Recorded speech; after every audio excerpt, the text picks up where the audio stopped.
Hello everybody, shalom. Straight to the point. We have a flawed justice system. We have a flawed policing system. We have flawed ideology about what matters in America.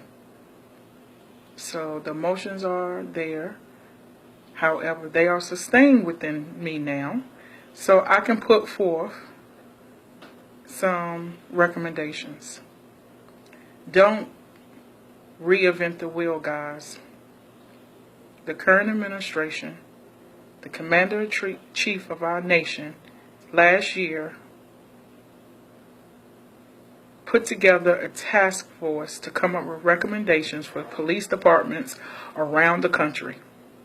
And sadly to say, among that 20,000 or so police departments, most of those police departments have not accepted the recommendations as their policing policies. Most people don't want federal government in their state mess. So where does that leave us? It leaves us in the crisis that we have now.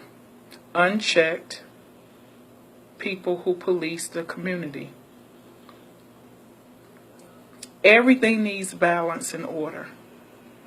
So, mayors, city councilmen, police chiefs should be held accountable for doing their jobs.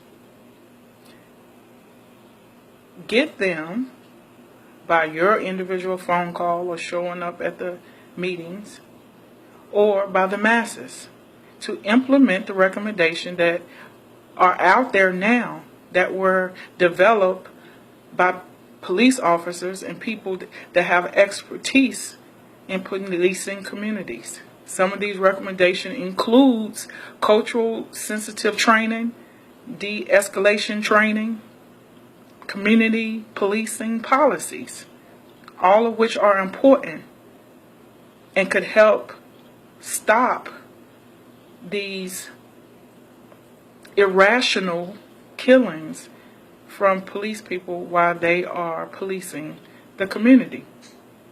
That's a solution. Another solution to the checks and balances of our justice system. Ban the box.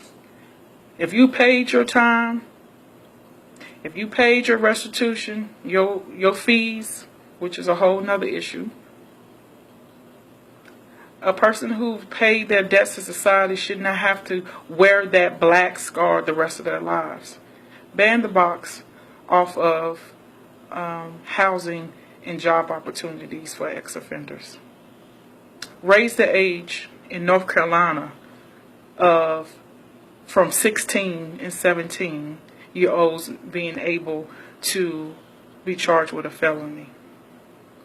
There are psychological proof that 16, 17-year-olds and unders are not aware of the consequences of some of the decisions they're making, but we're treating them like adults. And then they are destroyed through the justice system, not rehabilitated. Those are some practical issues, okay, that we can address.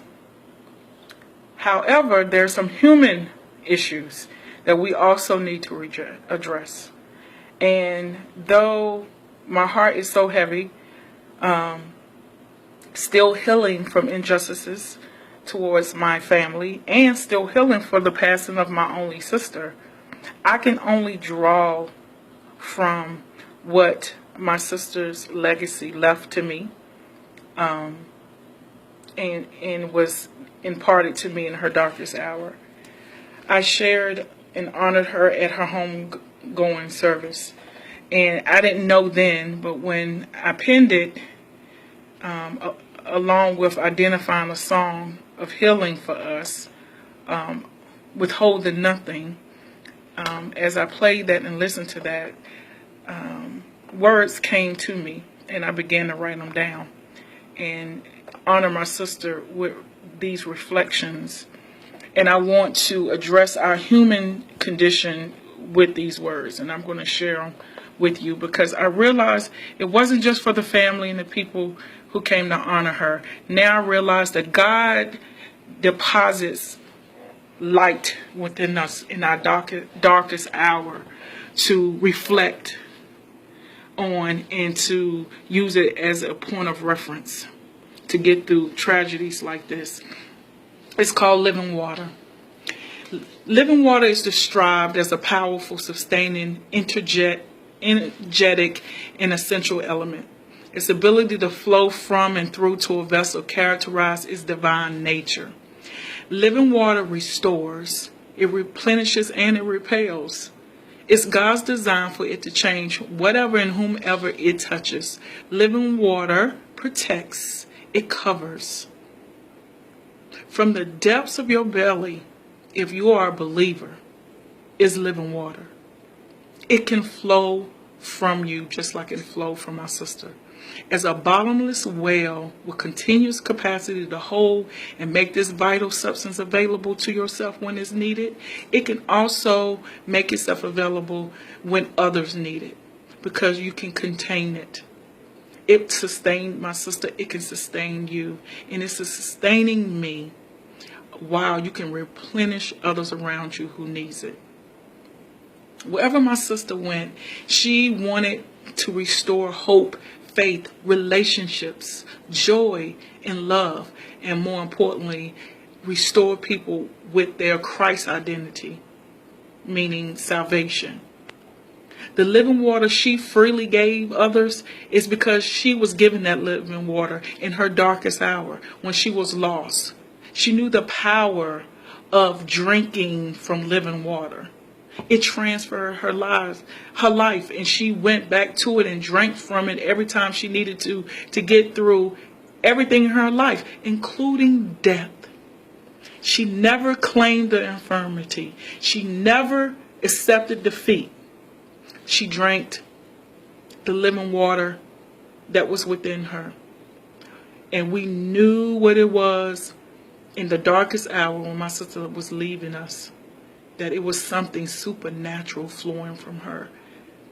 And through listening to Withholding Nothing, I realized it was living water.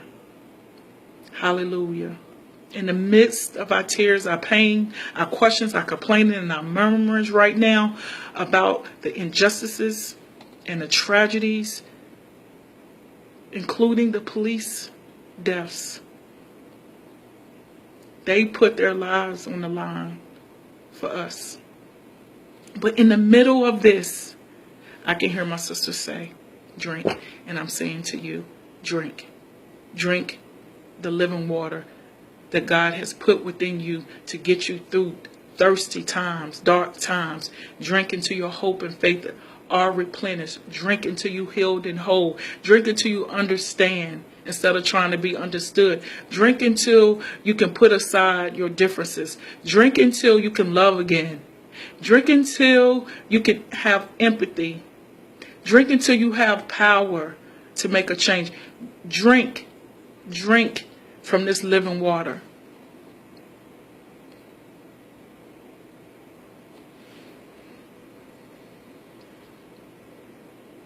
Prayer changes things. But in purpose, there's pain, but there's progress if we reflect on the whys and then do the hows. I put forth these suggestions in a practical way because they're already there. They just need to be implemented. But then I put forth this comfort for myself and for you through a very, very trying time. And as always, I appreciate anybody listening to this. I hope it's informative, and I hope it is encouraging. If it is, please let me know. I need some feedback too. I feel like many of you confused, angered, frustrated, tired. But drink and share if you like. Until next time, shalom. And I love you.